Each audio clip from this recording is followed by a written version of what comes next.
little more than a month ago, I was celebrating a baptism here in our church, and it was a very special occasion for the families who were there. And the one baby to be baptized had with him his big sister. And the baby was having this big fuss, was dressed in the baptismal garment, and everyone was there taking pictures. And there was also a second celebration taking place. His big sister was wearing a ribbon on her shirt that said, "I am now potty trained." So it was a big celebration for his sister. And I understand for families that really is a big milestone. And for children to celebrate those moments is important. Mom and Dad shared with me that she was wearing that for a couple weeks, actually. So really proud of her achievement. You know, friends, the Pharisee we hear about in today's gospel might as well be wearing an award ribbon as well. While proudly praying, he conveys that he is the most righteous. He's the number one holy person. On the surface, he may be correct. He has lived a worthy life, and the tax collector has clearly committed more sins. However, the parable, which teaches us a valuable lesson today, shows us Jesus upholding the humble tax collector as the one whom God favors. Why is that? It's one thing to live a good life. It's another to forget that God is the source of the goodness. And isn't that a challenge for you and for me? We may not wear spiritual award ribbons on our chests, but let's ask ourselves this question this Sunday. Do we wear them on our hearts? Jesus invites us this Sunday to ask where our focus is. Is it spent on acknowledging and seeking and remembering that he is the source of our goodness? With that in mind, friends, I'm truly delighted this weekend to speak at all of the masses taking place here, to share with you some of the information contained in our parish's annual financial and pastoral reports, which are submitted to the Archdiocese of Philadelphia.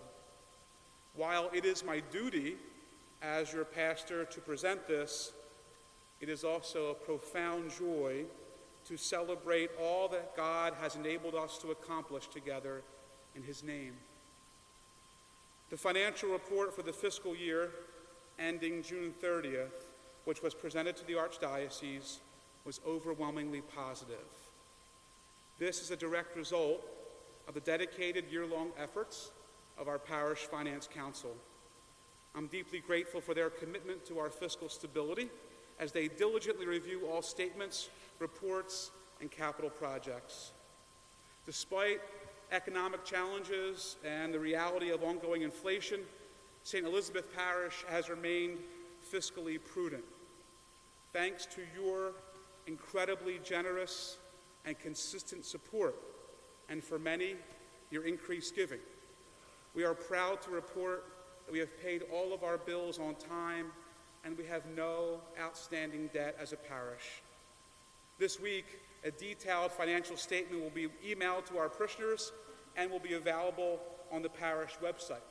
However, it's important to highlight that the total parish income this past year, including our ordinary sources, our Sunday collections, folks who left us bequests in their wills, as well as our extraordinary sources, the capital campaign, the benefactors who contributed to the beautiful windows in our church, all of those sources, the total parish income was more than $2.8 million this past year, and our expenses were just about 2.5, a little less than that actually, this past year. We closed the year with a remarkable surplus of $344,000.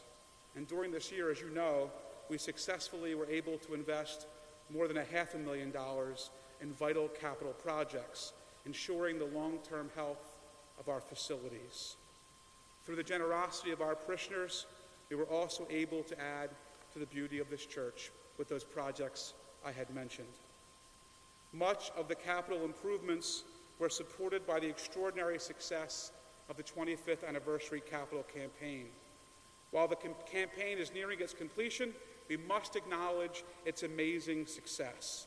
Of the $4.9 million pledged by the 646 families and donors, an astonishing $4.6 million has already been received. We are deeply grateful to those who continue, 90 families and donors who continue to make payments on their contributions toward our goal. Also, capital projects and security upgrades to our campus are ongoing through the generous grants we have received, which are meant to make our facilities as safe as possible. Friends, our commitment to St. Elizabeth Parish School remains strong. Thanks to the diligent school administration and the members of the Board of Limited Jurisdiction, especially their development committee, we dramatically reduced the anticipated subsidy required to operate our excellent award-winning parish school. The projected subsidy this year was $331,000, but the actual subsidy was $249,000, a wonderful demonstration of fiscal efficiency.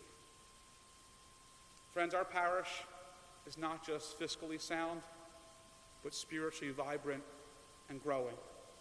Our school has 196 students in it and is fully staffed, including this year the addition of a religious sister who teaches our students religious formation. The parish religious education program provides instruction to nearly 400 students, and this year we added a highly successful summer prep program. We celebrated profound moments of faith. We welcomed 71 children into our community through the waters of baptism. 88 children received confirmation.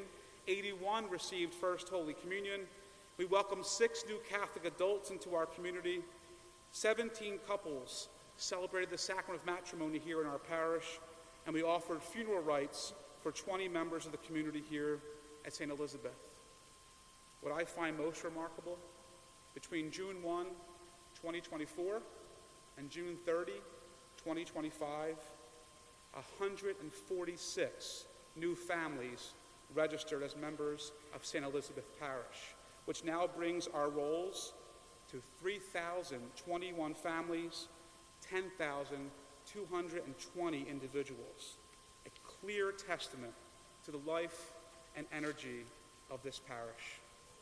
My deepest gratitude, friends, goes to our Finance Council, Pastoral Council, Stewardship Council, our dedicated pastoral and administrative staffs, our deacons, Monsignor Conway, and most especially also to our many stewardship volunteers who give so generously and selflessly to the mission of St. Elizabeth Parish. We are blessed by the goodness of so many who recognize that God is the source of that goodness and who share that goodness through time, talent, and treasure. Most importantly, and finally, I thank you. Thank you for your continuous commitment. Thank you for trusting me and for entrusting your stewardship to the vital mission of St. Elizabeth Parish.